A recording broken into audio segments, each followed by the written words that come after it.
The massive space station called Harmony's Edge floated in the darkness of space. It was bigger than most cities, with gleaming metal towers reaching out like fingers toward the stars. Inside its great halls, representatives from hundreds of different alien species gathered for the most important meeting in galactic history. Council Speaker Velthari stood at the center of the grand chamber. Her blue skin sparkled under the bright lights, and her four arms moved gracefully as she spoke. Around her, beings of every shape and size listened carefully. Some had fur, others had scales. Some breathed oxygen, others needed different gases. But today, they all agreed on one thing. "The decision is final," Velthari announced, her voice echoing through the chamber. "Humanity will be removed from all galactic records. Every database, every star chart, every communication network. It will be as if they never existed." The chamber was silent. No one argued. No one stood up to disagree. After months of debate, the vote had been unanimous. Every single species in the galaxy had agreed that humans were too dangerous to exist alongside civilized races. Velthari continued. "The humans have shown us their true nature. They fight with fire weapons that burn everything they touch. They attack without warning and show no mercy to their enemies. Their wars are brutal and endless. They cannot be reasoned with, cannot be trusted, and cannot be allowed to spread their violence to peaceful worlds." In the viewing galleries, alien reporters quickly wrote down every word. This would be the biggest news story in galactic history, the first time an entire species had been erased from official existence. The speaker raised one of her hands. "The erasure begins now. All automated systems will be programmed to ignore human signals. Their ships will be treated as unregistered vessels. Their colonies will lose protection from galactic defense networks. Trade agreements are canceled. Diplomatic immunity is revoked. To the galaxy, humanity simply does not exist." Deep in the station's computer core, millions of files began to disappear. Earth's location vanished from star maps. Human names were deleted from trade records. Pictures of human diplomats were erased from security databases. Within hours, it was as if humanity had never joined the galactic community. On Earth, Ambassador Hyun-woo sat in his office trying to understand what was happening. His communication systems had gone dead 3 days ago. Every message he sent to the galactic network simply vanished. He had tried calling other human colonies, but even those signals were being blocked. "Sir," his assistant called from the outer office. "The trade ships are back from the Centauri route. They're requesting emergency landing clearance." Hyun-woo hurried to the landing bay. Captain Lee's cargo ship was floating outside the station, but something was wrong. The docking computer kept rejecting their landing codes. "What's happening out there?" Hyun-woo asked over the radio. Captain Lee's voice crackled back, frustrated and confused. "They won't let us dock anywhere. Every station we've tried says our ship isn't registered in their system. The automated ports won't even respond to our signals. It's like we don't exist." Over the next few weeks, more ships returned with the same story. Human vessels were being turned away from every alien port. Trading partners who had done business with Earth for decades suddenly refused to answer communication requests. Even emergency medical supplies were denied. Dr. So-young worked day and night in her laboratory, trying to understand what had happened. She was Earth's best expert on alien technology, and she knew something was very wrong. The alien devices in her lab had simply stopped working. Computer systems that had operated perfectly for years were now completely silent. "It's not a malfunction," she told Hyun-woo during an emergency meeting. "These systems have been programmed to ignore us. Someone has deliberately cut us off from the galactic network." Admiral Taemin paced back and forth in the military command center. His fleet commanders were reporting the same problems everywhere. Human colonies throughout the galaxy had gone silent. Ships were stranded without navigation updates. Defense systems were failing. "How many colonies have we lost contact with?" he asked his aide. 47 confirmed, sir. Another 23 are operating on emergency power only. New Busan colony reports that their defense grid is treating them as hostile targets. Taemin slammed his fist on the table. That's impossible. Those systems were designed to protect our people. But the reports kept coming in. On distant worlds, human settlers found themselves trapped behind defense barriers that no longer recognized them as friendly. Automated systems that had once welcomed human ships now treated them as unknown threats. Governor Miran stood on the balcony of her office on New Busan, watching the defense satellites above her colony. Just yesterday, they had been green lights in the sky, symbols of safety and protection. Now they glowed red, their weapons tracking every human ship that tried to approach the planet. "Governor," her security chief called from inside, "we've got another problem. The food shipment from Earth has been turned away by the outer defense ring. The automated systems won't let it through." Miran closed her eyes. Without those supplies, the colony would start running short of food within weeks. They had always depended on regular shipments from other human worlds. Now they were completely cut off. Similar scenes played out across human space. Colonies that had thrived for decades suddenly found themselves isolated and alone. Ships that had traveled freely between worlds were now trapped wherever they happened to be. Families were separated by barriers that had appeared overnight. On Harmony's edge, Counselor Daeho sat in his small apartment, watching the news reports. He was the only human on the station, serving as humanity's representative to the galactic government. But now there was nothing to represent. According to every official record, his species had simply stopped existing. He had tried to attend the council session where the decision was made, but security had turned him away. "No record of your authorization," they had said. When he showed them his diplomatic credentials, the scanner had come up blank. His identity had been erased along with everything else. Daeho knew he couldn't stay in his apartment much longer. Security would eventually notice that an unregistered person was living on the station. He began gathering supplies and making plans to disappear into the station's vast maintenance areas. Back on Earth, the government struggled to understand what had happened. Communication attempts failed one after another. Emergency broadcasts were sent out, but they seemed to vanish into empty space. No one answered. No one even acknowledged that humans existed. Ambassador Hyun-woo stood before the Emergency Council of Earth's leaders. "The evidence is clear," he said. "We have been deliberately removed from galactic civilization. Every system, every database, every communication network has been programmed to ignore us. To the galaxy, humanity has been erased." The room was silent as the full impact of his words sank in.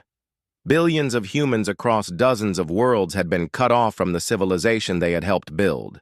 They were alone in a galaxy that no longer admitted they existed. Admiral Taemin was the first to speak. "Then we need to prepare for the worst. If the galaxy won't recognize us, we have to assume we're on our own. We need to gather our scattered fleets and protect our people." Dr. So-young nodded grimly.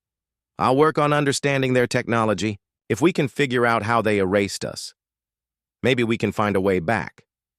But deep down, they all knew the truth. Humanity had been judged and found wanting. The galaxy had decided they were too dangerous to exist alongside civilized species. Now, they would have to survive alone in the darkness, cut off from everything they had once been part of. The erasure was complete. To the galaxy, humanity was nothing more than a forgotten memory. 5 years had passed since the day everything went silent. Earth's blue skies still looked the same, but everything else had changed. The busy spaceports that once welcomed ships from across the galaxy now stood empty. The great communication towers that had carried messages to distant stars transmitted nothing but static. Dr. So-young wiped sweat from her forehead as she worked in her laboratory. The room was filled with broken alien technology that she had been trying to fix for years. Pieces of communication devices, navigation computers, and medical equipment covered every table. Some were partially working, others were completely dead. "Any progress today?" asked her assistant, Jin A, as she brought in another broken device. "So young," shook her head tiredly. "These systems are more complex than I thought. Every time I think I understand how they work, I find another layer of security that I can't break through. It's like they were designed to shut down if they detect any unauthorized users." She picked up a small communication device that had once allowed instant contact with ships anywhere in the galaxy. Now it was just an expensive paperweight. "The aliens didn't just cut us off from their networks, they made sure we couldn't rebuild our own connections." Outside her lab, the world struggled to adapt to isolation. Earth's economy had crashed when alien trade stopped. Factories that had produced goods for galactic markets now sat empty. Technologies that humans had come to depend on were failing, one by one, and no one knew how to fix them. Admiral Taemin stood in the command center of Earth's rebuilt military headquarters. The walls were covered with maps showing the locations of human colonies throughout the galaxy. Red markers indicated colonies that had gone completely silent. Yellow markers showed colonies that were still transmitting emergency signals but couldn't be reached. Only a few green markers remained, representing colonies that Earth could still contact. "What's the status of the fleet consolidation?" He asked his aide, Lieutenant Park. "We've managed to recall 60% of our ships, sir. The others are either stranded at colonies we can't reach, or their crews have decided to stay wherever they are and try to build new lives." Taemin studied the map with grim determination. In 5 years, humanity's presence in the galaxy had shrunk dramatically. They had lost contact with most of their colonies, and many of their ships were scattered across alien space with no way to return home. "What about the defense situation?" "That's more complicated, sir. Some colonies report that their defense systems are working normally. Others say the automated defenses are treating them as hostile targets. A few have managed to shut down the alien systems completely and are trying to build their own defenses." The Admiral nodded slowly. It was a mixed picture, but at least some human settlements were finding ways to survive. He had spent the last 5 years gathering Earth's scattered military forces and preparing for an uncertain future. If humanity was truly alone in the galaxy, they needed to be ready to defend themselves. On the colony world of New Busan, Governor Miran walked through the streets of her capital city. The buildings looked the same as they had 5 years ago, but the people had changed. They moved with the careful efficiency of survivors, wasting nothing and always watching the sky. "Governor," called out Han Sol, the colony's chief engineer. "We've got the new shield generator working. It's not as powerful as the alien system we used to have, but it should protect us from most attacks." Miran smiled for the first time in weeks. "That's excellent news. How long did it take you to build it?" 3 years of trial and error, but we finally figured it out. The design is completely human-made, using materials we can produce here on the colony. We don't need any alien technology to keep it running. That was important. When the galactic systems had first shut down, New Busan had been completely defenseless. The colony's automated defense grid had stopped recognizing human ships as friendly, and several supply vessels had been destroyed by their own protective systems before the colonists figured out how to shut them down. Since then, Han Sol and his team had been working to build human replacements for all the alien technology they had lost. It was slow work, and their new devices weren't as advanced as what they had before, but at least they could control and repair their own systems. "What about food production?" Miran asked as they walked toward the agricultural district. "We're completely self-sufficient now. It took a while to adapt our farming methods without alien soil enhancers and climate control systems, but we're actually producing more food than we need. Some of the other colonies have been asking us to share our techniques." Miran felt a surge of pride. Her people had not just survived the isolation, they had learned to thrive. New Busan was proving that humans could build their own civilization without depending on alien technology. Meanwhile, in the outer regions of human space, Captain Jin Ho commanded the exploration ship Persistence. His crew had spent the last 5 years mapping the areas of space that had been cut off from galactic civilization. They were looking for other human colonies, searching for resources, and trying to understand what had happened to them. "Captain," called his navigation officer, Yunji. "We're picking up a weak signal from the Kepler system. It might be human." Jin Ho leaned forward in his command chair. "Can you identify the source?" "It's very faint, sir. The signal is using an old human encryption code, but it's mixed with a lot of static. Someone is definitely trying to communicate, but their transmitter must be badly damaged. Set course for the Kepler system. Maximum speed." The Persistence had become one of the few ships that could still travel safely between human settlements. Jin Ho had spent years learning to navigate without the galactic positioning system that all space travel had once depended on. His crew had developed new techniques for long-distance communication and had mapped safe routes between colonies. As they traveled toward the Kepler system, Jin Ho thought about all the changes he had witnessed. When the isolation began, many people had panicked. They had expected the alien governments to fix the problem quickly or for Earth to find a diplomatic solution. But as months turned into years, it became clear that humanity was truly on their own. Some colonies had given up and tried to surrender to alien authorities, begging to be readmitted to galactic civilization. But there was no one to surrender to. The automated systems that blocked human signals didn't respond to pleas or negotiations. They simply treated humans as if they didn't exist. Other colonies had tried to hide their human identity, hoping to blend in with other species. But alien technology could identify human genetic signatures from great distances, and these attempts always failed. The systems that had erased humanity were too sophisticated to be fooled by simple disguises. The most successful colonies were the ones that had accepted their situation and focused on building their own solutions. Like New Busan, they had learned to create their own technology, grow their own food, and defend themselves without depending on anyone else. Back on Earth, Dr. So-Young finally achieved a breakthrough. After 5 years of work, she had managed to partially decode the security systems in an alien communication device. What she found made her blood run cold. "Hyun-woo," she called to the former ambassador, who now served as Earth's head of research coordination. "You need to see this immediately." He hurried into her lab, where she was staring at a screen full of alien text that had been translated into human language. "I managed to access some of the stored data in this communication unit," she explained. "It contains fragments of galactic news reports from the time when we were erased. Look at this." She pointed to a section of translated text that read, "Council. Sources confirm that humanity has been classified as a dangerous species, following reports of attacks using primitive thermal weapons. The decision to remove them from galactic records is intended to prevent further violence against civilian populations." Yunwoo frowned. "Thermal weapons? They're talking about our missiles and explosives, but we haven't attacked any civilian populations.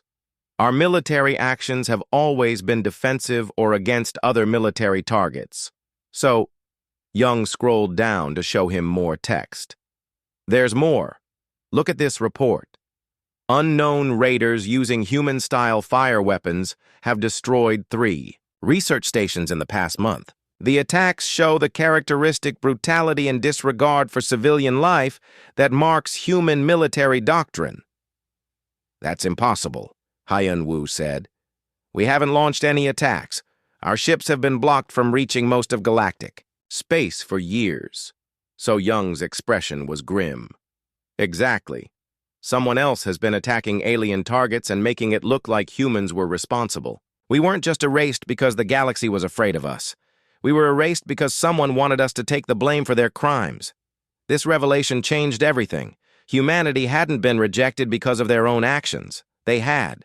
been framed by unknown enemies who wanted to use human military tactics while hiding behind humanity's reputation for aggression. The question now was, who was really responsible for the attacks, and why were they pretending to be human? Captain Jin-Ho stood on the bridge of the Persistence, watching the damaged alien probe floating in the darkness of space. His ship had been exploring the Outer Rim territories for months, searching for clues about what had really happened to humanity. Now finally they might have found some answers. "How long has it been drifting out here?" he asked his science officer, Su-Jin. She checked her instruments carefully. "Based on the radiation damage and debris patterns, I'd say at least 3 years. This probe was badly damaged in some kind of explosion, but its data core might still be intact." Jin-Ho made his decision quickly. "Bring it aboard. Use the cargo bay and make sure it's completely isolated from our main computer systems. We don't know what kind of security measures it might have." The probe was about the size of a small shuttle, with a sleek design that Jin-Ho didn't recognize. It wasn't from any of the major galactic powers that humans had dealt with before. Strange symbols covered its hull, and several sections had been torn open by whatever had destroyed it. In the cargo bay, Su-Jin and her team worked carefully to access the probe's data systems. They had learned to be very cautious with alien technology after 5 years of isolation. Too many devices had self-destructed when humans tried to examine them. "I'm getting something," Su-Jin announced after several hours of work. "The data core is heavily damaged, but there are fragments of information still stored in the backup systems." Jin-Ho watched as alien text began appearing on their portable screens. "Can you translate any of it?" "Some of it. This probe seems to have been carrying updated galactic records and communication logs. There are references to recent council meetings, trade routes, military movements, and humans. That last word made everyone in the cargo bay stop what they were doing. For 5 years, they had found no mention of humanity in any alien communications they had intercepted. The galaxy had simply acted as if humans had never existed. "What kind of references?" Jin-Ho asked quietly. Su-Jin's face was pale as she read from the screen. "Captain, according to these records, we were officially erased from galactic civilization. There was a formal vote by the Galactic Council. Every species agreed that humanity was too dangerous to coexist with civilized races." She continued reading, her voice growing more troubled with each line. "The records describe us as a violent species that uses primitive fire weapons to terrorize civilian populations. They claim that human military tactics are brutal and unpredictable, showing no regard for the rules of civilized warfare." Jin-Ho felt anger building in his chest. "That's not true. Human military doctrine has always emphasized the protection of civilians. We've never used our weapons to terrorize innocent people." "I know, sir. But listen to this." Su-Jin found another section of the data. "There are incident reports going back several years, attacks on research stations, raids on civilian settlements, destruction of medical facilities. All of them attributed to human raiders using characteristic thermal weapons and aggressive tactics. The implications were staggering. Someone had been attacking alien targets while pretending to be human. These false flag operations had convinced the entire galaxy that humanity was a threat that needed to be eliminated." "Are there any details about these attacks?" Jin-Ho asked. Su-Jin scrolled through more data fragments. "Some. The attackers used weapons that the aliens describe as primitive, but devastatingly effective thermal devices. That sounds like our missiles and explosives. But there are also reports of berserker tactics and mindless aggression that don't match human military behavior at all." Jin-Ho studied the information carefully. Whoever was behind these attacks knew enough about human weapons to imitate them convincingly, but they didn't understand human military philosophy. Real human soldiers were trained to be disciplined and strategic, not mindlessly aggressive. "Is there any information about who might be responsible for the real attacks?" "That's the strange part, sir. All the reports just say human raiders, or unidentified vessels using human weapons. There are no specific ship identifications, no captured prisoners, no real evidence that humans were actually involved. The aliens just assumed it was us because of the weapons being used. Jinho realized they had stumbled onto something much bigger than just humanity's erasure from galactic records. Someone had orchestrated a massive deception using fake human attacks to justify removing humanity from galactic civilization. The question was why? Can you access any recent communications? I want to know what's happening in the galaxy right now. Sujin worked for another hour, trying to piece together fragments of data from the damaged probe. Finally, she found something that made her gasp in shock. "Captain, you need to see this. These are communication logs from just a few months ago. The attacks are still happening, even though we've been cut off from galactic space for 5 years. She displayed the translated text on the main screen. Jinho read reports of recent raids on cargo ships, attacks on mining colonies, and the destruction of a diplomatic vessel. All of them were being blamed on human extremist groups that were supposedly operating from hidden bases. "This proves it," Jinho said grimly. "We couldn't possibly be responsible for attacks that happened last month. Our ships have been blocked from most of galactic space since the erasure began. Someone else is still out there, still using our reputation as cover for their crimes." The probe's data also contained something even more valuable: current galactic communication frequencies and navigation codes. For the first time in 5 years, Jinho's ship could potentially make contact with alien civilizations. "Sir," asked his communications officer, "should we try to contact the Galactic Council? We could tell them the truth about what's been happening." Jinho considered the option carefully. "Not yet.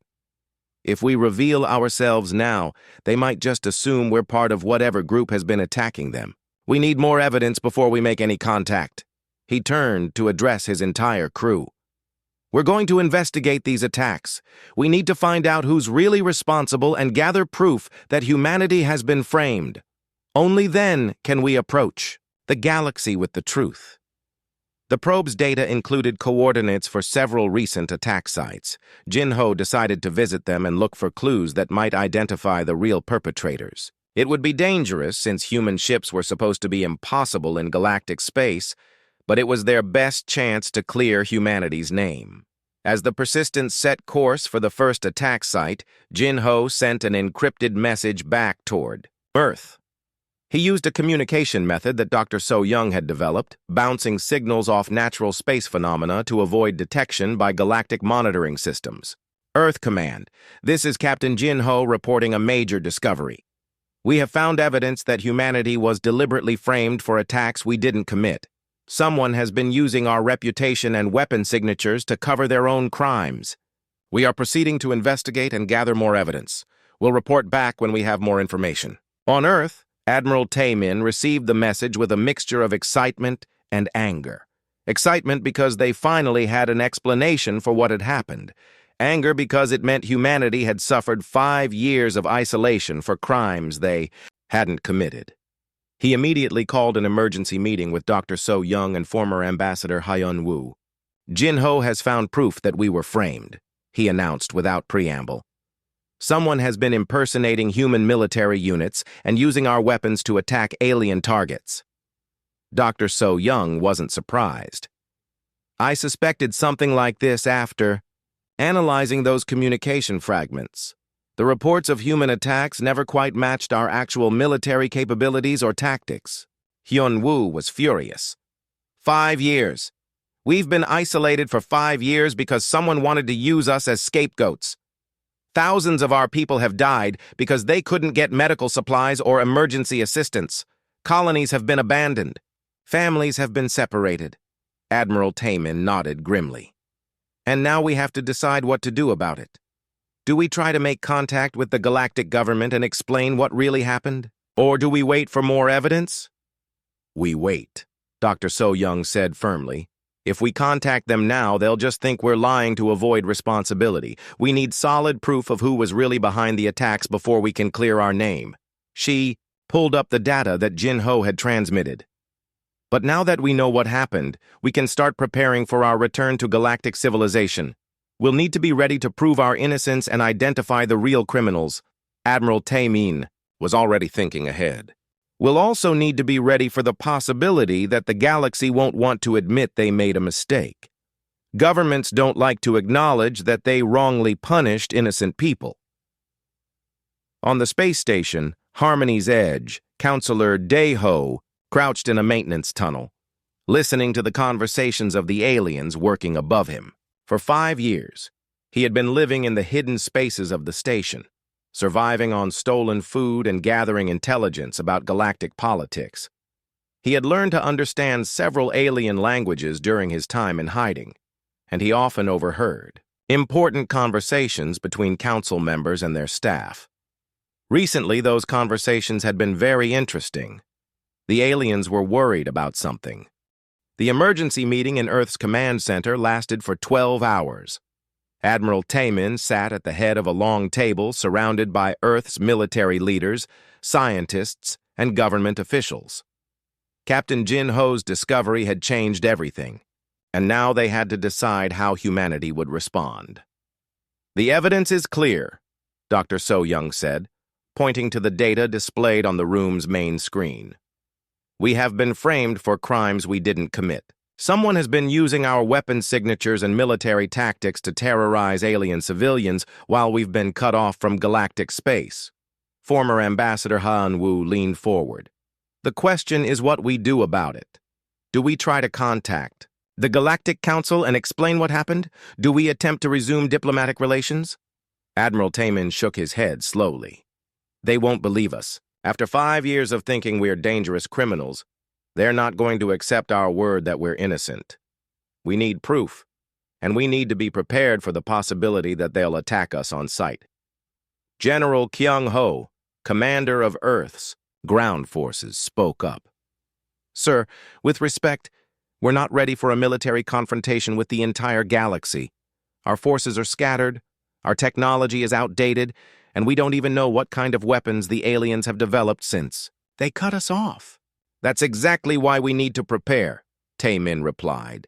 "If the galaxy sees us as dangerous, then we need to be capable of defending ourselves when we reveal that we still exist." He stood up and activated a holographic display showing human-controlled space. Red dots marked the locations of their remaining colonies and fleets. It was a much smaller presence than they had maintained before the erasure, but it was still substantial. "I'm authorizing Project Phoenix," the Admiral announced. "We're going to consolidate our forces, upgrade our technology, and prepare for our return to galactic civilization. But we're going to do it on our terms, not theirs." Dr. So-Young looked concerned. "Admiral, if we start building up our military, won't that just confirm what the aliens think about us? They already believe we're too aggressive and violent." "They believe that anyway," Taemin replied. "The difference is that now we know we were framed. When we return, we'll have the truth on our side. But we'll also have the strength to make sure they listen to us." Over the following months, Project Phoenix transformed human space. Admiral Taemin sent orders to every human colony and fleet commander: consolidate forces, share technology, and prepare for eventual contact with alien civilizations. Engineer He-Jin found himself in charge of the most important part of the project: developing new weapons and defense systems. His workshop on Luna had become the center of human military research, where teams of scientists and engineers worked around the clock to create technologies that could compete with alien systems. "The problem," He-Jin explained to his team, "is that we don't know what we're going to face. Alien technology has probably advanced significantly in the 5 years since they cut us off. We need weapons that can surprise them." His assistant, Young-ho, pointed to the designs they had been working on. "These new fusion warheads are much more powerful than anything we had before, and the plasma artillery systems should be effective against most types of alien armor." He-Jin nodded, but he was thinking about something else. "The aliens fear our fire weapons, our missiles and explosives. They think of them as primitive, but they're also afraid of their destructive power. We should build on that reputation. He pulled up new designs on his computer. Instead of trying to copy alien energy weapons, let's perfect our own technology. Make our missiles faster, our explosives more powerful, our kinetic weapons more accurate. If they think we're dangerous because of our fire weapons, let's show them what those weapons can really do. The team began developing a new generation of human military technology. Instead of the elegant energy weapons that most alien species preferred, they focused on devastating kinetic weapons, advanced explosives, and tactical systems that emphasized speed and overwhelming firepower. Meanwhile, Dr. So-Young made an important discovery while analyzing the probe data that Captain Jin-Ho had sent back. Hidden in the damaged files, she found references to the real attackers. "I've been studying the attack patterns," she told Admiral Tae-min during their weekly briefing. "The aliens describe the attackers as using human-style weapons, but there are subtle differences that don't match our actual technology." She displayed comparison charts on the main screen. Real human weapons leave specific radiation signatures and debris patterns. The attacks that were blamed on us show similar but not identical signatures. Someone has been copying our technology, but not perfectly. Can you identify who's really responsible? Not yet, but I have some clues. The attack patterns suggest a species that's familiar with human tactics, but doesn't fully understand our military philosophy. They use our weapons, but they apply them in ways that humans never would. So-Young pulled up tactical analyses of several attacks. "Look at this raid on a medical station. The attackers destroyed everything, including medical supplies that could have been valuable. A real human military unit would have captured those supplies, not wasted them. And this attack on a cargo convoy," she continued. "The raiders destroyed the ships but left the cargo floating in space. Human pirates would have taken the cargo. This looks more like someone trying to cause maximum destruction and chaos." Admiral Tae-min studied the data carefully. "So we're looking for a species that wants to cause chaos in the galaxy and is using our reputation to avoid taking responsibility for their actions." "Exactly. And based on the timing of the attacks, they started this campaign shortly before we were erased from galactic records. I think the whole thing was planned from the beginning." This revelation made the Admiral even more determined to see Project Phoenix succeed. Not only had humanity been wrongly accused, but they had been deliberately targeted by someone who wanted to use them as scapegoats. Captain Jin-Ho continued his investigation in the outer regions of galactic space. His ship had visited 3 attack sites, gathering evidence and trying to piece together the identity of the real attackers. What he found made him more certain that Dr. So-Young's analysis was correct. "These aren't random raids," he reported to Earth during one of his encrypted communications. "The targets are all chosen for maximum psychological impact. Research stations, medical facilities, diplomatic vessels. The attackers are trying to terrorize the galaxy, not achieve military objectives." He transmitted detailed scans of the attack sites. "I'm also finding traces of technology that doesn't match any known human systems. The weapons residue contains elements that humans don't normally use in our explosives. Someone is using modified versions of our technology." Back on Earth, Heijin's team made a breakthrough in their weapons development. They had created a new type of missile that could penetrate most known alien defenses while leaving a distinctive signature that could only come from genuine human technology. "If we ever need to prove that we weren't responsible for the fake attacks," Heijin explained to Admiral Tae-min, "these weapons will provide clear evidence of what real human military technology can do." The new missiles were faster and more accurate than anything humanity had built before. They used advanced guidance systems that could track targets across vast distances and adjust their approach to avoid defensive countermeasures. "How do they compare to alien weapons?" the Admiral asked. "Unknown, sir.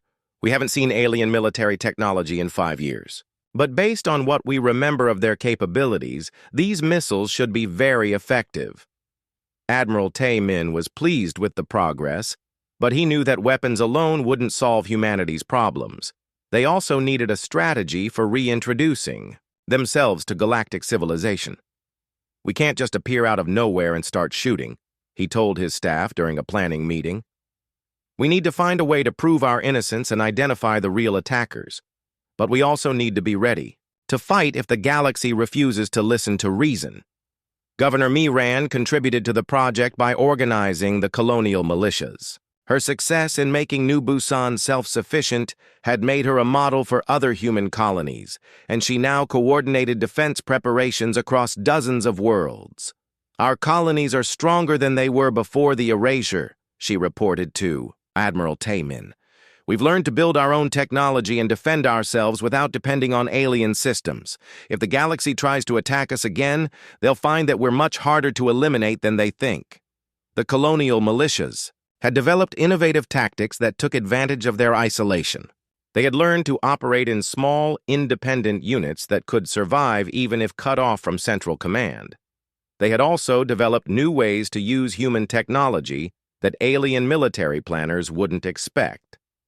As Project Phoenix progressed, humanity was becoming a very different civilization than it had been 5 years earlier. The naive species that had once trusted in galactic law and diplomacy was gone. In its place was a harder, more self-reliant humanity that had learned to depend only on themselves. Dr. So-Young summarized the change during a briefing to Earth's leadership. "We're not the same species that was erased from galactic records." 3 years had passed since Captain Jin Ho discovered the probe that changed everything. Now his ship, the Persistence, led a small fleet of human vessels toward the edge of Council space. It was time for humanity to announce their return to the galaxy. Jin Ho stood on his bridge, watching the alien space stations and patrol ships in the distance. For 8 years, human ships had been invisible to these systems, treated as if they simply didn't exist. Today, that would change. "All ships, this is Captain Jin Ho," he spoke into his communication system. "Remember, we're not here to start a fight. We're here to demand answers. Stay calm, follow the plan, and be ready for anything." Behind him were 5 other human ships, each one equipped with the new weapons that Engineer Hai Jin had developed. They were smaller than the massive alien vessels in the distance, but Jin Ho knew they were more dangerous than they looked.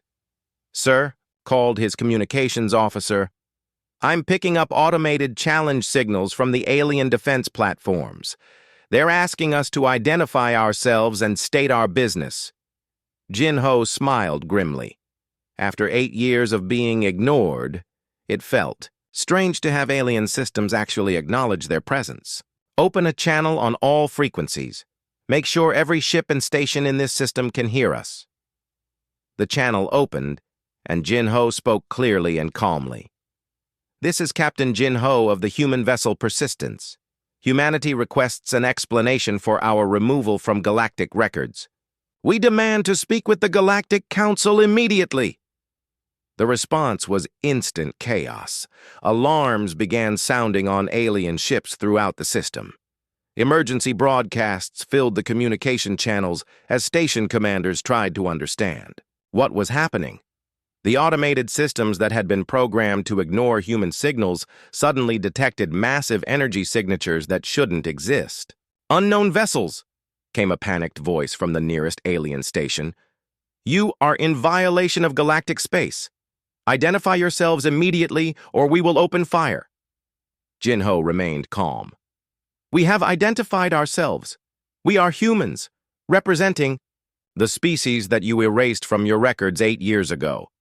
We are here peacefully, but we will defend ourselves if attacked."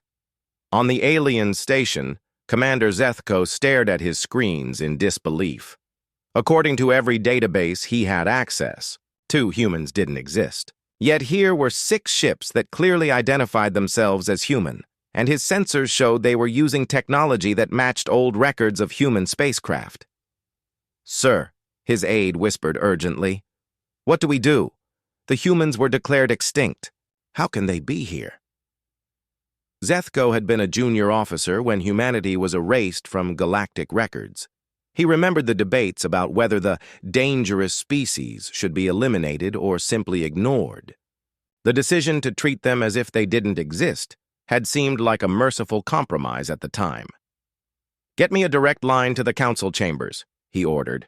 "The speaker needs to know about this immediately." Meanwhile, deep in the hidden maintenance areas of Harmony's Edge, Counselor Deho heard the emergency announcements echoing through the station's corridors. After 8 years of hiding, listening, and waiting, he finally heard the words he had been hoping for. Human ships had returned. He carefully made his way through the ventilation systems to an observation port where he could see the main docking bay. Alien security forces were running in all directions, clearly unprepared for this situation. Emergency meetings were being called, and he could see important council members hurrying toward the central chambers. Deho activated a small communication device he had built from stolen components. It took him several minutes to break through the security systems, but eventually he managed to send a message toward the human fleet. "Captain Jin-Ho, this is Counselor Deho. I have been hiding on Harmony's Edge for 8 years, gathering intelligence. The Council is in complete panic. They never expected humans to return, and they have no plan for dealing with this situation." Jin-Ho received the message with relief.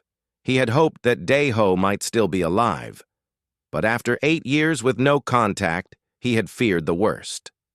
"Counselor, it's good to hear from you. What can you tell us about the current situation? Are the aliens likely to attack us?" "Unlikely," Deho replied. "They're too confused and frightened right now, but you should know that the attacks blamed on humans never stopped. Even with humanity supposedly extinct, the raids continue.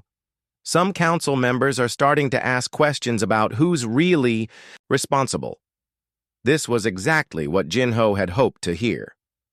"We have evidence that we were framed for those attacks. Someone has been using our reputation to cover their own crimes. Do you know anything about who might be responsible?" "I've been listening to council meetings for years. There have been reports of a group calling themselves the Scarthak. They've been attacking civilian targets throughout the galaxy, but they're very careful to avoid leaving evidence of their identity. The council assumes they're human extremist groups." Jin-Ho felt pieces of the puzzle clicking into place. "The Scarthak. I've never heard of them, but that name fits with some of the intelligence we've gathered. They're the ones who've been framing us." On Harmony's Edge, Council Speaker Velthari stood in the central chamber, surrounded by representatives from hundreds of alien species. The chamber that had once voted unanimously to erase humanity from existence was now filled with confused and frightened voices. "How is this possible?" demanded Counselor Yorith from the Centauri delegation. "The humans were eliminated from all our records. Their ships shouldn't be able to navigate galactic space. Our defense systems shouldn't even be able to detect them." Velthari had been asking herself the same questions. "Obviously, we underestimated their capabilities. The question now is what we do about their return." "We should destroy them immediately," declared Counselor Morgak from the Rigel system. "They were declared too dangerous to coexist with civilized species." That decision hasn't changed, but other voices disagreed. "Wait," called out Counselor Fex from the academic world of Kepler 7. "If the humans were truly eliminated 8 years ago, then who has been responsible for the attacks that we've been attributing to them? The raids on our research stations and civilian colonies have continued throughout their absence." The chamber fell silent as the implications of that question sank in. If humans had been completely cut off from galactic space, they couldn't possibly be responsible for attacks that had happened in the past year. Velthari realized that her government faced a crisis that went far beyond the return of humanity. If humans weren't responsible for the recent attacks, then someone else had been committing atrocities while hiding behind humanity's reputation. Outside the station, Jin-Ho waited patiently for a response from the council. His ships maintained a defensive formation, ready to protect themselves if attacked, but making no aggressive moves. He knew that the first few minutes of contact would determine whether this encounter led to a peaceful resolution or another. "War." "Captain," his weapons officer reported, "I'm detecting movement from the alien fleet. Several ships are powering up their weapons, but they're not targeting us yet. Hold our position, Jin-Ho ordered. Let them make the first move. We're here to talk, not fight. His communication system activated with an incoming message from the council station. Human vessels, this is Council Speaker Velthari. You were removed from galactic civilization for the safety of all species. Your return is not welcome. Explain why you have violated the terms of your erasure. Jin-Ho chose his words carefully. Speaker Velthari, humanity was never given a chance to defend ourselves against the accusations that led to our erasure. We have discovered evidence that we were framed for crimes we didn't commit. We request the opportunity to present this evidence to the full council. There was a long pause before Velthari responded. What evidence could you possibly have? The attacks attributed to human forces were witnessed by thousands of beings across dozens of worlds. The attacks continued after we were cut off from galactic space, Jin-Ho replied simply. We have been completely isolated for 8 years. We couldn't possibly be responsible for raids that happened last month.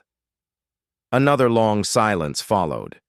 Jin-Ho could imagine the frantic discussions taking place in the council chambers as alien leaders tried to process this information. Finally, Velthari's voice returned, sounding much less confident than before.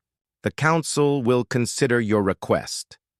You will be allowed to dock at Harmony's Edge under heavy guard. Any aggressive action will result in your immediate destruction. Jin-Ho allowed himself a small smile. It wasn't a warm welcome, but it was the first time in 8 years that aliens had been willing to talk to humans instead of simply ignoring them. Understood, Speaker. We accept your terms. But I should warn you that if we are attacked without provocation, the rest of humanity will consider it an act of war. We are no longer the helpless species you erased 8 years ago. As the human ships moved toward the docking bay, alien vessels surrounded them with weapons trained on their hulls. But Jin-Ho felt hopeful for the first time in years. Humanity had returned to the galactic stage, and this time they would not be silenced or ignored. The truth about who had really been terrorizing the galaxy was about to come out. The council chamber on Harmony's Edge had never seen such tension. Captain Jin-Ho stood in the center of the massive room, surrounded by hundreds of alien representatives who stared at him with mixtures of fear, curiosity, and anger. For 8 years, they had believed that humans were extinct. Now one stood before them, demanding answers. Council Speaker Velthari looked down at Jin-Ho from her elevated platform. Her forearms moved nervously as she spoke. Captain Jin-Ho, you claim that humanity was framed for the attacks that led to your erasure. Present your evidence. Jin-Ho activated a portable holographic projector that his crew had prepared. Images filled the air above him, showing data from the damaged probe they had discovered and analysis of attack sites throughout the galaxy. Honorable counselors, Jin-Ho began, humanity has been cut off from galactic civilization for 8 years. During that time, we have had no contact with alien worlds, no access to galactic trade routes, and no ability to launch attacks against anyone. Yet according to your own records, attacks using human-style weapons have continued throughout our absence. Murmurs rippled through the chamber as the implications became clear. If humans had been completely isolated, they couldn't be responsible for recent attacks. Jin-Ho continued, we have analyzed the weapon signatures from these attacks. While they appear similar to human technology, there are subtle differences that prove they were not made by us. The holographic display showed detailed comparisons of explosive residue, radiation patterns, and debris analysis. Dr. So-Young's work had been thorough, and the evidence was convincing. Someone has been copying our weapons and using them to terrorize innocent beings while hiding behind our reputation, Jin-Ho declared. We demand to know who has been committing these crimes in our name. Deep in the maintenance tunnels beneath the chamber, Counselor Dae-Ho listened to the proceedings through hidden speakers. After 8 years of gathering intelligence, he finally had the chance to reveal what he had learned. Using his improvised communication system, he sent a message to Jin-Ho's portable device. "Captain, I have information about the real attackers. Give me a few minutes to reach the chamber." Jin-Ho saw the message and nodded slightly. "Counselors, I have additional evidence that will identify the true perpetrators of these attacks. I request a brief recess to present this information." Speaker Velthari looked confused but agreed. "Very well. The council will recess for 10 minutes. During the break, Daeho made his way through service corridors to a hidden entrance behind the speaker's platform. He had discovered this route years ago and had been waiting for the right moment to use it. When the session resumed, gasps echoed through the chamber as Counselor Daeho emerged from behind a maintenance panel. His clothes were dirty and his hair was long and unkempt, but his diplomatic credentials were still recognizable. "Counselors," he announced, "I am Daeho, former human representative to this body. For 8 years, I have been living in the hidden spaces of this station, listening to your conversations and gathering evidence of the crimes committed against my people." The chamber erupted in shocked voices. Many of the representatives had assumed that all humans were dead or had fled to distant parts of the galaxy. The appearance of a human who had been hiding on their own station for 8 years was deeply unsettling. Speaker Velthari struggled to maintain order. "Counselor Daeho, if you have been on this station all this time, why didn't you present yourself before now?" "Because I would have been arrested or killed," Daeho replied bluntly. "After humanity was erased from your records, I became an unregistered person with no legal right to exist. I had to hide to survive." He activated his own data files, displaying them alongside Jin-Ho's evidence. "But my time in hiding has not been wasted. I have monitored your communications and recorded your meetings. I know exactly who has been impersonating humanity." The holographic display showed intercepted transmissions, meeting transcripts, and intelligence reports that Daeho had collected over the years. The real attackers call themselves the Scarthak. They are a militant faction that has been using human weapon signatures to hide their identity. Counselor Fex from Kepler-7 leaned forward with interest. "The Scarthak? We have no records of such a species in our databases." "That's because they're not a species," Daeho explained. "They're a collection of criminals and extremists from various worlds who have banded together under a single leader. They deliberately chose to imitate human tactics because they knew the galaxy was already suspicious of humanity. The evidence was overwhelming. Communications intercepts showed Scarthak leaders discussing their strategy of hiding behind humanity's reputation. Technical analysis proved that their weapons were modified copies of human designs, but with distinctive differences that clearly identified them as imitations. Their leader calls himself War Chief Morgul, Daeho continued. He's a former military officer from the Vegan colonies who was discharged for excessive brutality. He recruited other outcasts and criminals, then began a campaign of terror against civilian targets. Jin-Ho added his own intelligence to the presentation. "We have visited several attack sites and found traces of technology that doesn't match human manufacturing processes. The Scarthak are using stolen alien equipment to modify their weapons, which is why the signatures are similar but not identical to genuine human technology." The chamber was silent as the full scope of the deception became clear. For 8 years, the galaxy had been terrorized by criminals who used humanity as their shield. Every attack had been blamed on a species that was cut off from galactic civilization and couldn't possibly be responsible. Speaker Velthari looked pale as she processed the information. "If this is true, then the Council has committed a grave injustice against humanity. We erased an entire species from existence based on false evidence." Counselor Morgak from the Rigel system stood up angrily. "This could all be an elaborate deception. The humans could have staged this entire scenario to avoid responsibility for their crimes." But Counselor Fex disagreed. The evidence is too detailed and consistent to be fabricated, and it explains why the attacks continued after humanity was supposedly eliminated. We have been chasing ghosts while the real criminals operated freely. Daeho pulled up his most damaging piece of evidence: a recorded conversation between Scarthak leaders discussing their strategy. This transmission was intercepted 6 months ago. Listen to what Morgul says about his tactics. The recording played Morgul's voice, speaking in a harsh, guttural language that was translated for the chamber. The galaxy fears the humans, so we become their shadow. Every raid we conduct in their name makes them seem more dangerous and keeps them isolated.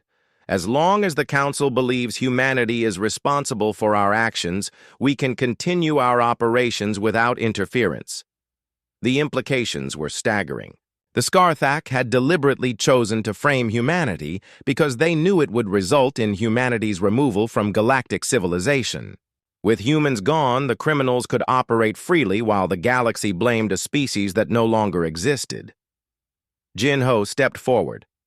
Counselors, the evidence is clear. Humanity has been the victim of a conspiracy that has lasted for 8 years. We have suffered isolation, economic collapse, and the loss of countless lives because of crimes we didn't commit. We demand justice. Speaker Velthari knew that the Council faced a crisis of credibility. If word spread that they had wrongly condemned an entire species, their authority would be severely damaged. But the evidence was too strong to ignore. "What do you propose?" she asked Jinho. "First, humanity must be restored to galactic records and given full rights as a member of galactic civilization. Second, the Scarthak must be hunted down and brought to justice for their crimes. Third, reparations must be made for the damage caused by 8 years of unjust isolation." The chamber erupted in debate as different factions argued about how to respond. Some representatives wanted to immediately restore humanity's status and launch a campaign against the Scarthak. Others worried about the political implications of admitting such a massive mistake. But the debate was interrupted by an urgent communication from the station's defense command. "Speaker Velthari, we're receiving reports of an attack on the Aldebaran Research Facility. Early reports indicate the use of thermal weapons consistent with human tactics." Jinho smiled grimly. "Perfect timing. Counselors, this attack is happening right now, while I stand before you and our ships are docked at your station. We couldn't possibly be responsible. This is your chance to catch the real criminals in action." He turned to address the full council. "Send your fastest ships to Aldebaran. You'll find Scarthak raiders there, not humans. And this time you'll have proof of who's really been terrorizing the galaxy." The chamber fell silent as everyone realized this was the moment of truth. If human ships were found at Aldebaran, Jinho's claims would be proven false. But if the attackers turned out to be Scarthak forces, it would confirm that humanity had been framed for 8 years of crimes they didn't commit. Speaker Velthari made the decision quickly. "All available council ships will proceed to Aldebaran immediately. We will finally learn the truth about who has been attacking our people." The emergency transmission from Aldebaran Research Station crackled with static and panic. Station Commander Velko's voice was barely audible over the sound of explosions and alarms. "This is Aldebaran Research Facility under attack. Unknown. Raiders using thermal weapons. Civilian casualties mounting. We need immediate assistance." In the council chamber on Harmony's Edge, representatives watched in horror as the transmission cut to static. This was exactly the kind of attack that had been blamed on humanity for 8 years. But now, with Captain Jinho standing right in front of them and human ships docked at their station, they finally had proof that someone else was responsible. Speaker Velthari activated the emergency communication system. "All Council defense ships proceed to Aldebaran immediately. Priority Alpha response authorized." Jinho stepped forward. "Speaker, my ships are faster than your defense vessels. We can reach Aldebaran in half the time it would take your fleet. Let us go first and engage the real attackers." The chamber erupted in angry voices. "Absolutely not!" shouted Councillor Morgak. We're not sending the humans to attack one of our facilities. This could all be part of their plan. But Counselor Fex disagreed. If Captain Jin Ho is telling the truth, then humanity has the best chance of stopping these attacks. Their ships are designed for this kind of combat. Daeho added his support. The Scarthak have been using human tactics for 8 years. Who better to counter them than actual humans? Speaker Velthari faced an impossible decision. If she refused to let the humans help, innocent people would die while the slower council ships traveled to Aldebaran. But if she allowed human warships to engage in combat near a council facility, she could be accused of enabling an attack on her own people. Captain Jin Ho, she said finally, if we allow your ships to respond to this emergency, how can we be certain you won't attack the research? Station yourself? Jin Ho's answer was immediate and confident. Because our ships will be accompanied by your fastest vessels. Your crews can witness everything we do. If we attack innocent civilians, your ships can destroy us immediately. The logic was sound, but the political risk was enormous. Velthari looked around the chamber at the hundreds of representatives waiting for her decision. Finally, she made her choice. Very well. Captain Jin Ho, you are authorized to proceed to Aldebaran. Council ships will accompany you as observers. Any hostile action against Council assets will result in your immediate destruction. Jin Ho nodded, grimly. Understood, but I should warn you. When we engage the Scarthak, you're going to see what human fire weapons can really do. Minutes later, Jin Ho's small fleet departed from Harmony's Edge, with 3 council ships following close behind. Admiral Taemin had equipped these vessels with the most advanced weapons that engineer He Jin could create, and Jin Ho was eager to test them against the criminals who had been hiding behind humanity's reputation. The journey to Aldebaran took 4 hours at maximum speed. During the flight, Jin Ho's crew analyzed intelligence about the research station and prepared for combat. They knew the Scarthak would be expecting to face lightly armed civilian defenders, not human warships. Captain, reported his weapons officer, I'm detecting multiple raider ships in orbit around Aldebaran. Based on their energy signatures, they match the profiles we've developed for Scarthak vessels. Jin Ho studied the tactical display. 6. Enemy ships surrounded the research station, firing on its defensive shields, while smaller craft landed troops on the surface. It was a classic Scarthak operation. Overwhelm the defenses, terrorize the civilians, and escape before military reinforcements could arrive. But this time, they had made a mistake. They didn't know that human ships were coming. All human vessels. This is Captain Jin Ho. Execute attack pattern Phoenix. Show these criminals what real human fire weapons can do. The human fleet emerged from hyperspace like avenging angels. Their ships were smaller than the Scarthak raiders, but they moved with deadly precision. Engineer He Jin's new weapons. Systems proved their worth immediately. Fusion warheads streaked across space, their brilliant flares visible from the research station below. Unlike the energy weapons that most alien species preferred, these missiles carried the raw, destructive power that had made the galaxy fear human military technology. The first Scarthak ship was caught completely off guard. Its shields, designed to deflect energy beams, were useless against the kinetic impact of human missiles. The warhead punched through the alien armor and detonated inside the ship's hull, tearing it apart from within. Direct hit on Target 1, reported Jin Ho's weapons. Officer. Enemy vessel destroyed. The other Scarthak ships scrambled to respond, but they were facing tactics they didn't understand. Human military doctrine emphasized speed, surprise, and overwhelming firepower, while alien fleets often engaged in long-range duels with energy. Weapons, humans preferred to close rapidly and deliver devastating attacks at point-blank range. 2 more Scarthak ships fell to human plasma artillery, their hulls melting under the intense thermal assault.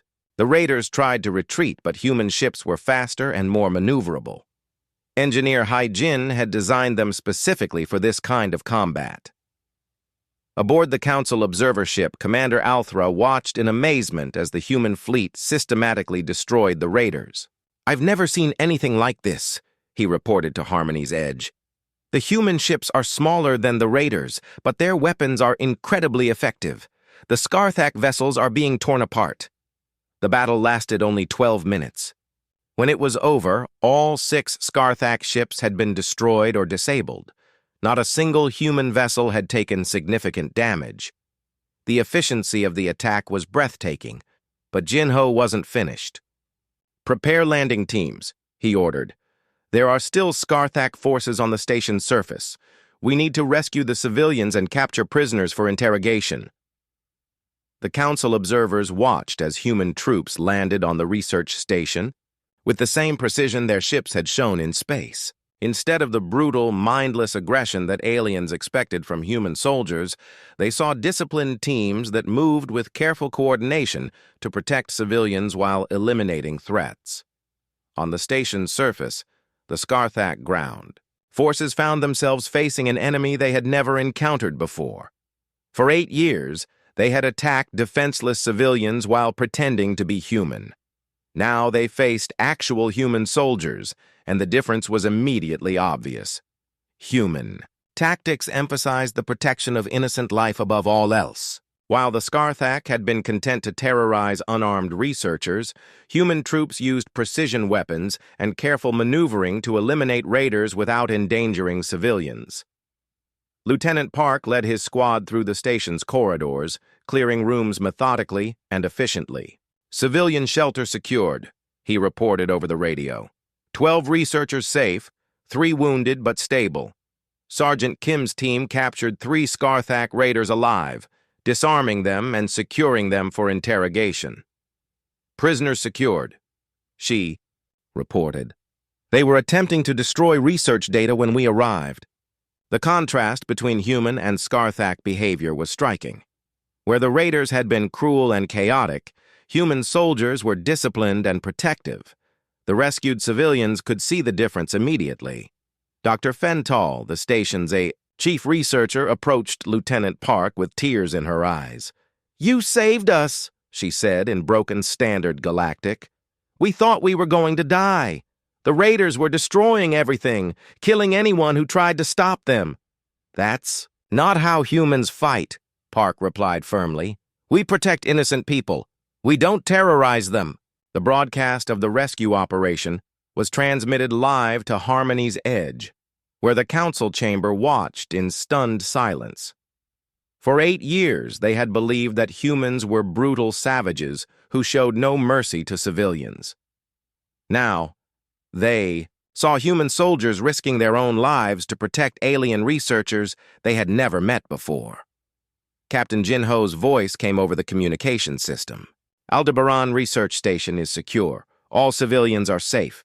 We have captured several Scarthak prisoners and recovered evidence of their operations. The real terrorists have been identified and defeated." Speaker Velthari stared at the images being transmitted from the station. Human soldiers were tending to wounded aliens, sharing their medical supplies, and helping to repair damage caused by the raiders. These were not the actions of a species that delighted in violence and destruction. "Captain Jinho," she said slowly, "the Council owes humanity a profound apology. We have misjudged your people terribly." But Jinho's response surprised her. "Speaker, apologies are not enough. The galaxy needs to understand the truth about what happened here. For 8 years, the Scarthak have been committing atrocities while hiding behind our reputation. Every species in the galaxy has been living in fear of the wrong enemy." The interrogation of the captured Scarthak raiders revealed the full scope of their operations. War Chief Morgul had built a network of criminals and outcasts who specialized in attacks that would be blamed on humanity. They had studied human tactics and weapons specifically to create convincing false flag operations. "We chose the humans because everyone already feared them," one prisoner confessed. "Their reputation for aggression made them perfect scapegoats." The great chamber of Harmony's Edge had never been so quiet. Representatives from hundreds of worlds sat in stunned silence as Speaker Velthari read the final report on the Scarthak investigation. The evidence was overwhelming and undeniable. Humanity had been innocent of the crimes that led to their erasure from galactic civilization. The investigation confirms that War Chief Morgul and his Scarthak raiders were responsible for 47 attacks over 8 years, Velthari announced, her voice heavy with the weight of the Council's mistakes.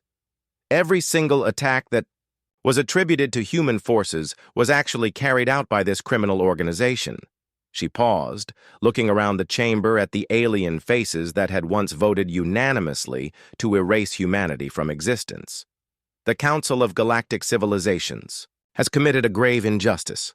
We condemned an entire species based on false evidence and allowed the real criminals to continue their operations unchallenged. In the visitors section, Captain Jin Ho and Counselor Dae Ho sat together, watching the proceedings with mixed emotions.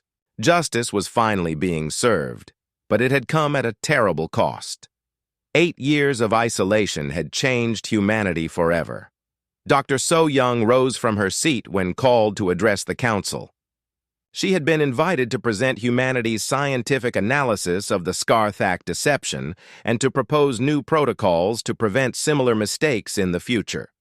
Honorable counselors, she began, the Scarthak succeeded in their deception because they exploited the galaxy's existing prejudices against humanity. They knew that many species already viewed humans as aggressive and unpredictable, so it was easy to convince you that we were responsible for brutal attacks. She activated a holographic display showing the technical analysis that had proven humanity's innocence. But prejudice is not evidence. The Scarthak weapon signatures were similar to human technology, but they were not identical. A proper forensic investigation would have revealed the differences immediately. Dr. So Young's presentation was methodical and devastating. She showed how the Scarthak had modified stolen human weapons, how their attack patterns differed from genuine human military doctrine, and how their targets were chosen for maximum psychological impact rather than strategic value. Real human military operations prioritize the protection of civilian life, she explained. The Scarthak attacks showed a deliberate disregard for innocent beings. This should have been the first clue that humans were not responsible. Her final recommendation was revolutionary. I propose the creation of the Fire and Wisdom Doctrine, a new framework for galactic justice based on evidence rather than assumption. Every accusation must be supported by verified facts, not prejudice or fear. The chamber listened in respectful silence as So Young outlined specific protocols for investigating future incidents. Her proposals would make it much harder for criminals to frame innocent species for their crimes. When she finished, Counselor Fex from Kepler 7 stood to respond. Dr. So Young, your analysis is thorough and convincing, but it raises uncomfortable questions about how the Council makes decisions. We condemned humanity based on incomplete evidence and our own biases. Admiral Taemin was the next human to address the Council. He had arrived from Earth with a fleet of human ships, demonstrating that humanity's military capabilities had grown significantly during their years of isolation. Counselors, he said firmly, humanity accepts your apology, but apologies cannot undo 8 years of suffering. Our people died because they couldn't access galactic medical facilities. Our colonies were abandoned because they couldn't receive emergency supplies. Families were separated across the galaxy with no way to reunite. His voice grew harder as he continued. We demand more than recognition of your mistakes. We demand reparations for the damage caused by your hasty judgment. The chamber erupted in debate as different factions argued about what humanity deserved. Some representatives supported full reparations and immediate restoration of human rights. Others worried about the political and economic costs of admitting such a massive error. Speaker Velthari called for order. Admiral Taemin, what specific reparations does humanity seek? First, full restoration of humanity to galactic records, with all rights and privileges of membership. Second, Financial compensation for economic losses suffered during our isolation. Third, assistance in reuniting separated families and rebuilding abandoned colonies. He paused for effect before delivering his final demand. And fourth, humanity must be granted enhanced status within the galactic defense structure. We have proven our ability to combat threats that other species cannot handle. Our ships and our tactics saved the researchers at Aldebaran when your forces were too slow to respond. This last demand caused the most controversy. Giving humans a special role in galactic defense would essentially reward them for being wrongly accused. But the evidence of their effectiveness was undeniable. Captain Jinho stood to support the Admiral's proposal. The Scarthak operated freely for 8 years because no one understood how to counter their tactics. They used modified human weapons and strategies, so only humans could effectively fight them. He gestured toward the display screens showing footage from the Aldebaran battle. Our ships destroyed 6 Scarthak vessels in 12 minutes without suffering any casualties. Our soldiers rescued all the civilian researchers without losing a single life. These results speak for themselves. War Chief Morgul himself had been captured during a follow-up operation, and his testimony confirmed humanity's innocence while revealing the full scope of the Scarthak conspiracy. The criminal leader had been bitter about his capture, but proud of his deception. "We chose the humans perfectly," he had confessed during interrogation. "They were already feared and misunderstood. Every species in the galaxy was ready to believe the worst about them. All we had to do was provide evidence that confirmed their existing prejudices."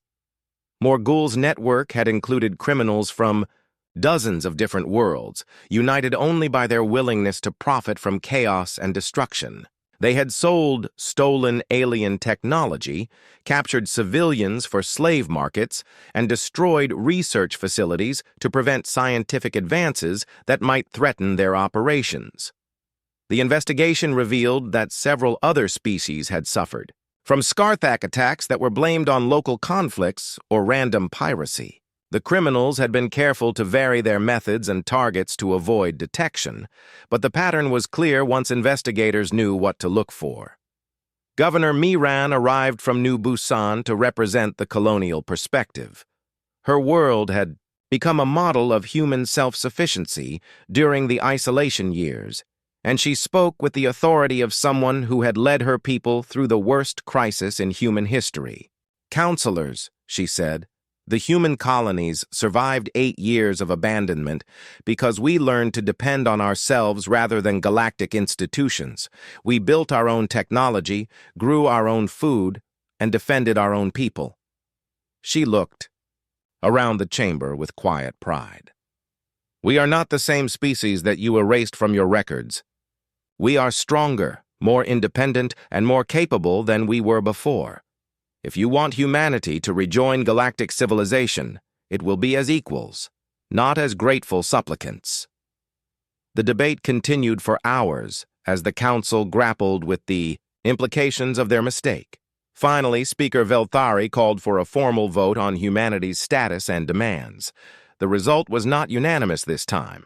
While most species supported restoring humanity to galactic records and providing reparations, there was significant opposition to granting humans enhanced defense status. But the evidence from Aldebaran was too compelling to ignore. When the final vote was tallied, humanity had won recognition as a guardian species with special authorization for protection protocols throughout the galaxy. As the session concluded, Jinho reflected on how much had changed since his ship first returned to galactic space. Humanity had gone from being erased outcasts to being recognized as essential protectors of galactic peace. Engineer He Jin's weapons had proven their worth in combat. Dr. So Young's protocols would prevent future injustices, and Admiral Taemin's demands had restored humanity's honor. Most importantly, the galaxy had learned that fire weapons were not tools of terror when wielded by those who fought to protect the innocent. The final ceremony was held 1 month later, when humanity was officially restored to galactic records. But instead of the simple notation they had carried before their erasure, the new entry was much more significant. Species, humanity, classification, guardian species, authorized for protection protocols. Notes: specialists encountering asymmetric threats and protecting civilian populations, fire weapons authorized for defensive and peacekeeping operations. Captain Jin Ho stood with his crew on the observation deck of Harmony's Edge, watching. Human ships take their positions in the Galactic Defense Fleet. After 8 years of darkness, humanity had returned to the stars with a new purpose and a hard-earned respect. The galaxy had tried to erase them, but they had returned stronger than ever. And now, when the next crisis came, the beings of 1,000 worlds would look to human fire weapons not with fear, but with hope for salvation. Counselor Dae Ho joined Jin Ho at the observation window, finally able to resume his diplomatic duties after 8 years of hiding.